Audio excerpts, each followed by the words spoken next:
Dans F de souche, je ne savais pas qu'on s'intéressait à l'édition française.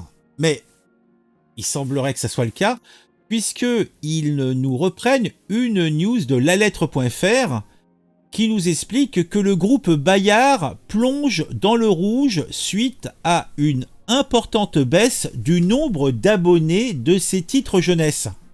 Et certains émettent l'idée que tout cela est dû peut-être, éventuellement, mais ça ne peut pas être ça, ce n'est pas possible.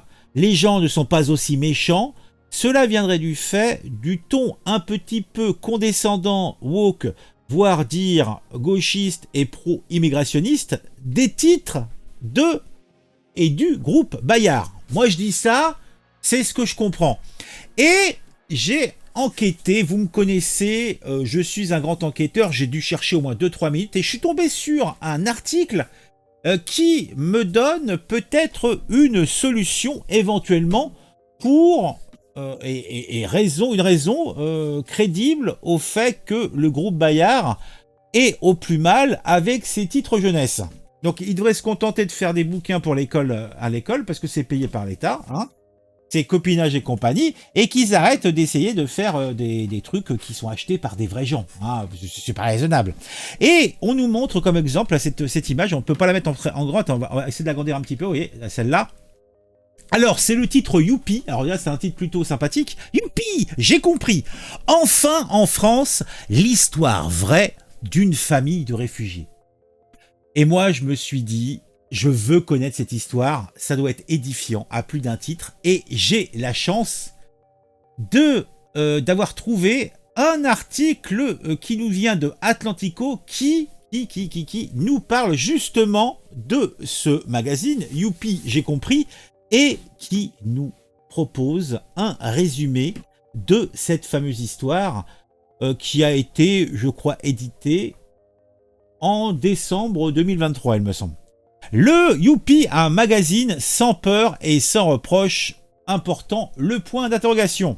Le magazine Youpi, destiné aux 5-8 ans, présente en couverture pour son édition de décembre la thématique suivante: enfin en France, l'histoire vraie d'une famille de réfugiés. Alors, un certain Julien Aubert des Républicains s'interroge sur ce choix éditorial à l'heure de la gestion de la crise de l'Ocean Viking. C'était au moment où ça se passait. Moi, je dirais que plus basiquement, c'est le choix éditorial est-il judicieux au niveau des ventes? Je n'en suis pas certain. Youpi Fête Noël, la publication de jeunesse destinée aux 5 et 8 ans, a décidé de titrer son numéro de décembre sur l'histoire vraie d'une famille de réfugiés. Évidemment, alors que l'Ocean Viking accoste à Toulon, on est prié de croire que ce choix éditorial est un pur hasard. Oh oui, hasard. Que lit-on dans cette histoire vraie? Le récit par une jeune fille, ou plutôt même une petite fille qui est née en Afrique du Sud, une démocratie bien connue pour être le pays le plus répressif d'Afrique, de parents angolais et congolais. Allez, en plus, c'est cosmopolite, hein. Congo, angolais, congolais, c'est le monde. Un jour, des hommes viennent ravager le salon de coiffure de sa maman, et ses parents décident de partir loin, car les Sud-Africains ne les veulent plus. Oh, pauvres Sud-Africains qui ne veulent plus des gentils Angolais, Congolais. Alors peut-être qu'ils se disent, ils viennent manger le pain des Sud-Africains. Je pense que c'est peut-être une histoire comme ça. Ou alors c'est une histoire d'ethnie. Et que ça se fait aussi pas mal dans ce coin-là du monde. Effectivement, des scènes de violence ont été constatées contre les Zimbabwéens en 2008 dans ce pays. Bah déjà, quand t'as un nom aussi compliqué à dire, Zimbabwéen, tu mérites. Retourne-t-il en Angola? En République démocratique du Congo? Non, non, non, non, non, non, non, non, non. Ce sont des pays dangereux. Un autre pays d'Afrique peut-être, comme le Maroc ou la Tunisie, l'Égypte ou le Sénégal. Non. Visiblement, le danger est encore trop grand. Les parents choisissent de venir en Europe. Un dessin les représente prenant l'avion. Ce sera l'Italie, mais là-bas, la famille dort dans les rues et n'a pas d'argent. Donc, ils partent en France grâce à un gentil conducteur anonyme, car on leur a dit qu'en France, eh bien, on donne des sous, c'est gratuit, c'est cadeau. T'es malade, on te soigne, c'est gratuit, c'est cadeau. Tu n'as pas de maison, on va t'en trouver une, c'est gratuit, c'est cadeau. On va pas te donner de travail par contre, ça c'est... Non, ça, pas besoin. C'est ici que les choses commencent à dérailler. Youpi n'explique pas ce qu'est un réfugié. À le lire, un réfugié, c'est quelqu'un qui fuit la violence. Ce n'est pas tout à fait exact. Il faut qu'elle soit dirigée spécifiquement contre elle. C'est la différence avec un déplacé. Nulle part dans cette publication n'est expliqué comment fonctionne la demande d'asile, ni les règles européennes. Dans cette histoire, pas d'enregistrement, pas de titre de séjour, il est seulement expliqué que la famille a dû fuir la gendarmerie car elle n'avait pas le droit d'être en France. Le parallèle en filigrane avec la période de l'occupation est glaçant. Bien évidemment, c'est grâce à des gentils citoyens que tout s'arrange pour avoir les papiers. Et le maire de Breuve, près de Rennes, qui trouve une maison, allons-nous renseigner.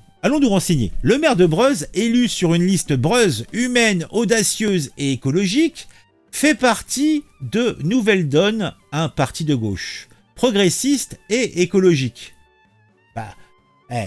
Si t'es écologiste, t'es humaniste et progressiste, ça va de soi, hein, comme qui dirait.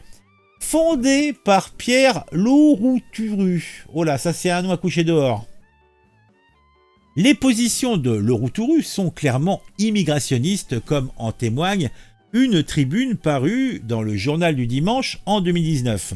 Nous voulons instaurer un dispositif centralisé, permanent et contraignant de relocalisation, permettant de rediriger les demandeurs d'asile dans l'ensemble des États membres en fonction de critères objectifs, comme entre autres leur produit intérieur brut et le nombre de réfugiés qu'ils ont déjà accueillis, les liens de ces derniers avec les pays d'accueil, etc. des villes, etc. des champs.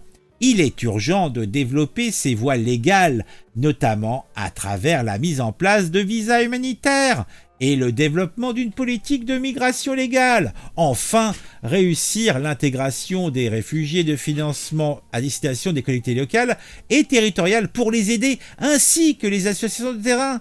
Donc en fait, il faut trouver de l'argent. Il y a plus d'argent, mais il faut en trouver. Hein. En fait, il y a qu'à, faut que. Voilà, c'est la règle de Monsieur Lourouturu, là. Il y a qu'à, faut que. Donc, il faut trouver du pognon pour donner aux collectivités locales ainsi qu'aux associations de terrain dans leur mission d'accompagnement et d'intégration des réfugiés arrivés sur le territoire européen. Ça tombe bien! L'histoire de Youpi permet d'illustrer à la perfection le bien fondé de cette orientation idéologique. Tant pis si les lecteurs sont de jeunes enfants incapables d'exercer un esprit critique. Celui-ci leur aurait permis par exemple de savoir que la loi du 49-1956 du 16 juillet 1949 sur les publications destinées à la jeunesse prévoit que les publications mentionnées à l'article 1er ne doivent comporter aucun contenu présentant un danger pour la jeunesse lorsqu'il est susceptible d'inciter à la violence ou tout acte qualifié de crime ou de délit ou de nature à nuire à l'épanouissement physique, mental, voire moral de l'enfance ou la jeunesse. Or, si le délit d'entrée irrégulière et le délit de séjour irrégulier ont été abrogés par les amis socialistes de Nouvelle Donne, le code de l'entrée et du séjour des étrangers et du droit d'asile précise qu'il est puni de 5 ans d'emprisonnement et 30 000 € d'amende le fait pour toute personne de faciliter ou de tenter de faciliter par aide directe ou indirecte l'entrée, la circulation ou le séjour irrégulier d'un étranger en France. Et là, je me dis, pourquoi ces fameuses amendes ne sont pas plus drastiquement distribuées? On a un problème, manifestement, de budget, hein, on manque d'argent, et je pense que sous toutes ces bonnes âmes qui aident, et donc rentrent sous le coup de la justice et mériteraient une petite amende, eh ben ça nous permettrait, si on ils avaient leur petite amende, ben ça permettrait peut-être de payer quelques habitations pour les gens qui veulent accueillir, parce qu'en fait c'est toujours pareil, il y a qu'à faut que, il y a qu'à faut que, l'argent on le trouvera, hein, c'est pas un problème. Si ça fait péricliter tout le système, c'est pas leur souci à eux. Ah non, mais ils font pas le lien entre tout ça. Mais bon, c'est un autre truc. Comme ce gentil conducteur, par exemple, oui, il était gentil, il les a conduits et il aurait dû payer en sus 30 000 euros d'amende pour avoir aidé des personnes qui ne sont pas censées être là. Bien entendu, lorsque je l'ai dénoncé sur Twitter, une horde de trolls est venue soutenir Youpi avec le même argument. « Je vais l'acheter pour mes enfants !» Soutenu par des anonymes, donc c'est les fameux trolls qui justement en général n'ont pas d'enfants. Soutenu, et quand ils disent « mes enfants » au pluriel, il faut comprendre éventuellement « j'ai pas d'enfant » ou « mon enfant ». L'enfant de l'amour, vous savez ce que c'est. Soutenu par des anonymes invoquant les heures les plus sombres de notre histoire. Mention spéciale à cet anonyme me ciblant. Vous comprenez mieux l'histoire lors de cette période terrible de Vichy. Ici, la structure mentale des collaborationnistes est bien illustrée à travers ce type. Avant de terminer avec ce tweet de la rédaction en chef de La Croix. Non, avec Julien Aubert 84 non plus, on n'est jamais déçu. Voilà des années que Bayard aide les enfants à devenir des citoyens responsables pour le bien commun de notre société. Et on va continuer. Ah oui. Bon, Bayard va peut-être se calmer si leur titre ne puisse plus paraître. Donc, on ne peut qu'espérer au final qu'une seule chose, c'est que Bayard ferme ses éditions jeunesse. Hein? Voilà, ça sera déjà ça de gagner.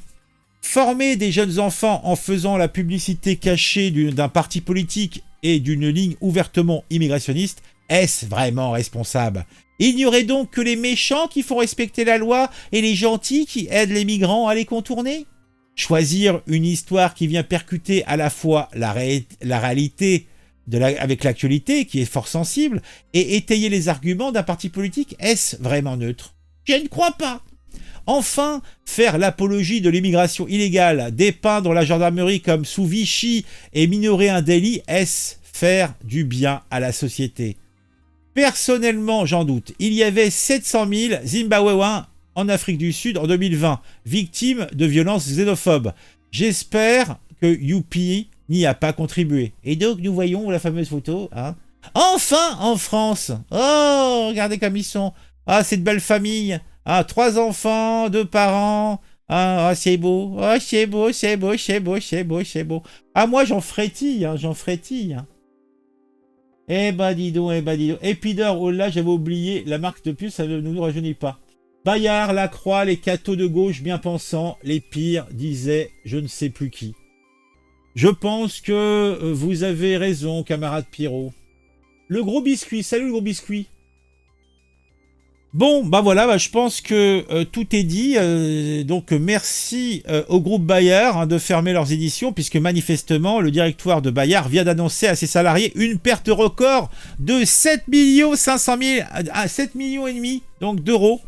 En cause, une importante baisse du nombre d'abonnés à ces titres jeunesse. Donc, espérons qu'ils perdront encore de l'argent et qu'ils seront dans l'obligation de fermer boutique et de licencier leurs salariés hein, qui trouveront, je n'en doute pas, des boulots en tant qu'agent communal dans les communes de tu l'as dans le trou. Je ne sais plus comment il s'appelle le mec, sans doute un Roumain, hein, un Roumain importé. Ah mon Dieu, mon Dieu, mon Dieu, quelle horreur, quelle épouvante. Allez, on se retrouve très vite pour une nouvelle vidéo sur un jeu qui m'aura intéressé et qui vous intéressera aussi. Mettez un j'aime, mettez un commentaire pour le plaisir, pour le bonheur.